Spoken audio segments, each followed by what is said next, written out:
what an absolute yoke. Hello, welcome back. So today I am currently on the class picking up hay bales. So as I said in the last video, these ones I'm picking up would be used as bedding mainly. We do have some decent hay which we've already got in, but for the minute this will be it for us. I'm not sure how long this is going to last, this hay, but this is all we have for the minute. The barn is full. I'll show you when I get back to the farm it all stacked up and however it is. Yeah, as I keep saying, a lot of people keep saying, it's been a funny old year, a stressful year, that's for sure.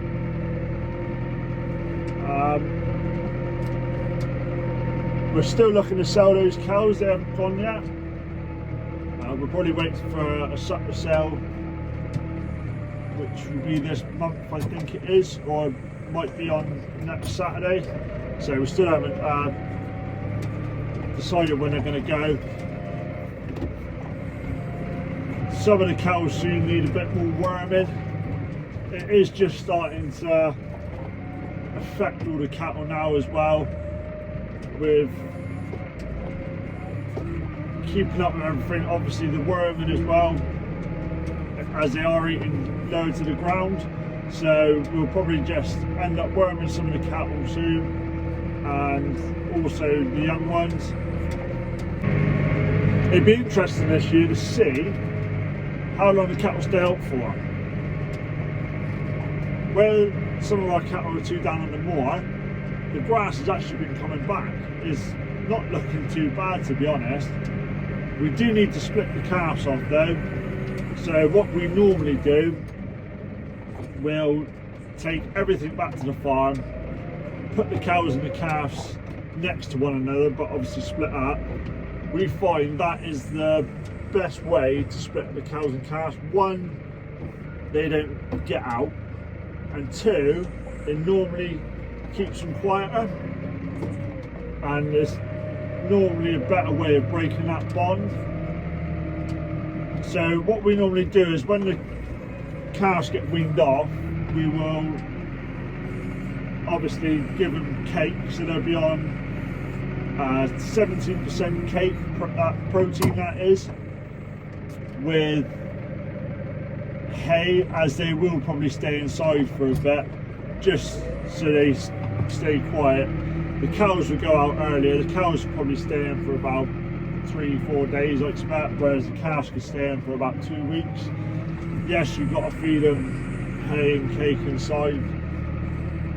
Well, this year I don't think it really matters because they're on hay whatever anyway. But we do have a field where they can go afterwards, which has got grass in it, and them being that age as well, just being weaned off, they don't really tend to eat that much. So we're hoping whatever field they stay in, they will be in that until November. November. That's what time last year they stayed up till. I don't know if you remember in one of my last videos, I took a brown feeder, a trailer, and yeah, fed a bell down to one of them. If you looked through last year's video, that was last year's calves. They sold really well this year actually. Got rid of those ones in February. We kept some on for breeding, but the majority of them got sold in February. They made some strong prices, and to be fair, we have got quite a good reputation at Safemore as well,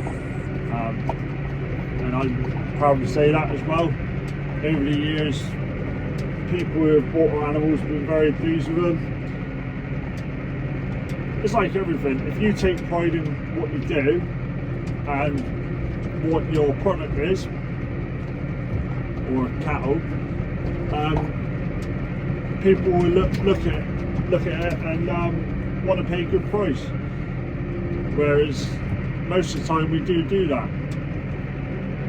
Even if some of them aren't 100% what everybody wants, like some of these cattle that will be going soon. They're not our best, but I like to think that we've done a good job with what we got.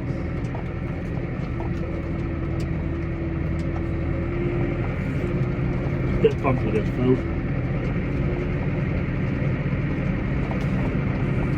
Some people have asked me also for quite a while now why I haven't done any drone footage. The reason being, my drone's broke. I need to get it fixed, as I can't remember the last time I used it.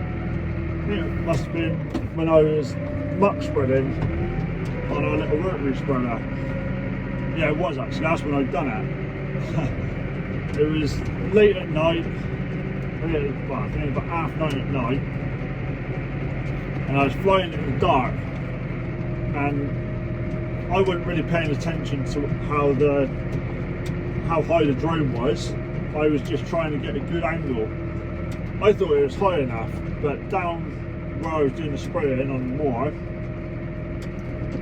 there was obviously a higher tree, and it went straight into the tree, and I thought I lost it because it was so high up and I couldn't get any of the wings to work or anything, so I had to go for a little climb, and let me tell you, that was pretty high.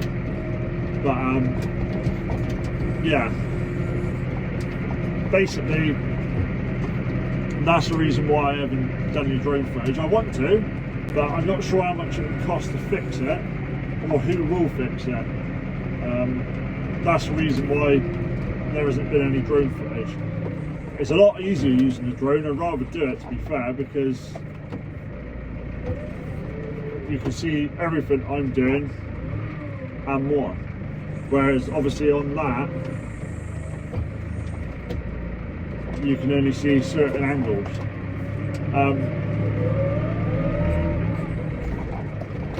Tell you what, these bells are blooming heavy. I do like the 5-foot bells, so these are. So these are the 5-foot bells. I normally like them, even though they are heavier. I just think if you put them in a round feeder, they'll last longer, so you don't have to feed them out as much. And also, if you do bed up with them, obviously it goes further as well, because the standard size most people like is 4 foot, or even your square bells. I would say that is most probably the same size as some of the 4-stringers. Well, you can get different, there's all different sizes. When people say 4-string bells, there's some small 4-string bells, and then there's some decent sized 4-string bells which are big old things. Obviously then you got to your 6-string and whatever like that. Yeah, so these are the bells that I like, the 5-foot ones. I do find them 4-foot ones a bit small sometimes. What I've tried to do lately as well is with the cattle is to slow them down a bit. I've split some of the bells of these not so good ones and mixed a bit of it in with the decent ones, just to try and slow them down a bit, because they were getting through that decent stuff too quick. And the way things are going this year is not looking good for prices if you want to buy. I know straw is just through the roof at the moment. Some people say, oh, it's not, but I've been looking and I know, speaking to people, it's crazy. I know people were struggling with everything, and like you said in the last video, the crops weren't what they should have been 100%. Even though Dom's weren't that bad, it could have been a lot better. When you think of how much has to go into a lot of it, like your sprays, and obviously if you've got your contractors in for your cultivations, power harrowing, then the seed. If you put that all into consideration, what you're actually getting back at the end of the day, is it really worth it? For some people it is, but the majority, they just do it, and obviously straw is just a byproduct. So yeah, that's just one thing. This is the last bell now. It's a bit frustrating because this doesn't work out exactly. I'm one bell over, so I might have to take this one back on the loader. Just going to get the straps out now, chuck some straps over each one. I do need to put a little toolbox on the trailer to hold these straps in, instead of me having to carry them in the cab every 5 minutes.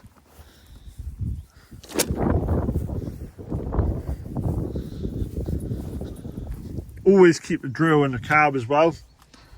This one's only a little Milwaukee one, but over there we've got a PTO pump. As this tractor isn't on air, I always want somewhere, if I do get a puncture on the side of the road, I can always fix it. So in here I always keep stuff for punctures, like all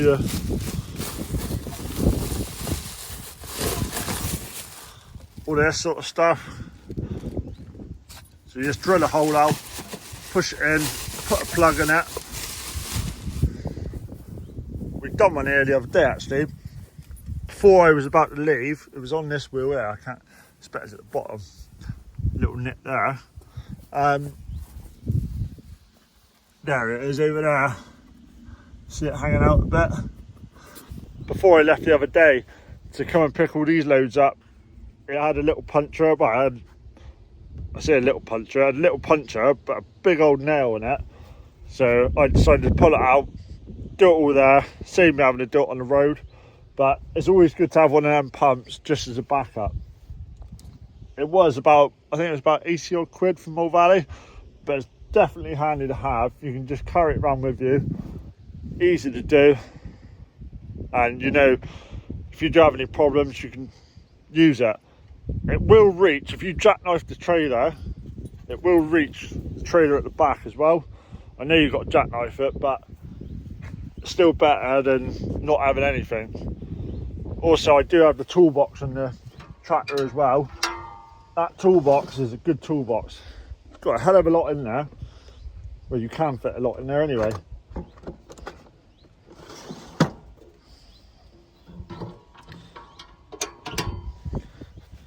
Right, let's get these strapped up.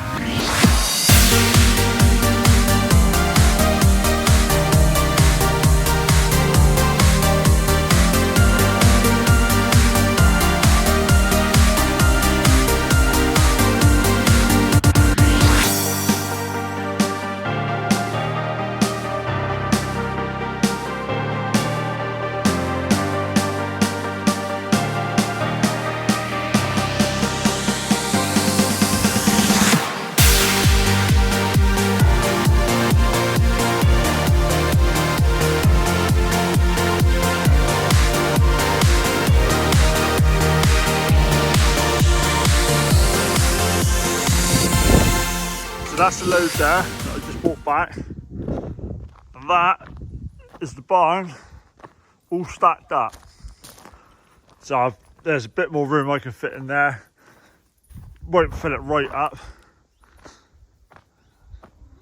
Bit there as well. But that is everything for the minute, all stacked up. Not as full as we would like it, but can only get what we can get this year without paying over the odds. Just come out to check these lot. Here is the bull. Oh, careful, Jenny. To be fair, he's quite quiet. I see her every day, so he's just coming to get a drink. Look at the state of the field out there. We are hoping to plough that field up, to be honest. That is the next plan. Obviously you can see over there which they've got the hay out in the field. There's a lot of places looking like this.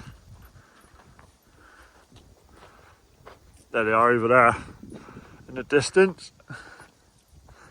Look at that, completely bare. Yeah, so we're going to hammer some muck on this, get rid of all the muck, get the cows out of here, and then literally plough this up, start fresh for next year.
So here we have it. Everything that's in, that I wanted in, is here. I would like to get some silage, but depending on prices, who knows. That's what we normally do. We get our own hay in, then also get silage in as well. Depending on prices, I don't know what's going to happen, but the cattle price is still strong. That's the main thing. So the next plan is, for that field that you just seen where the bull was, get a muck spreader in, spread the whole field, hammer it on, and then get it power harrowed and ploughed in, and then put maybe a 4-year lay in, something like that. I'm still not decided what grass seed. I'm quite glad we didn't do it last year. We were going to do it at the end of last year, but looking how the summer's turned out, I don't think it would have been any good. And also you've lost that year and probably stressed that crop out. Whereas now, planting it this year, hoping it gets a good bed in, ready for over the winter, then in the spring, have a good cut off it. That is the plan. But as we all know, nothing goes to plan in farming. Well, very little does anyway. And yeah, you just got to ride the ball as it goes. Anyway, I'm going to leave this one here now. Thanks for watching once again. If you have enjoyed it, don't forget to like and subscribe. Please comment as well, as I do read all the comments. And yeah, if you are enjoying the channel, still let me know, and I'll catch you on the next one.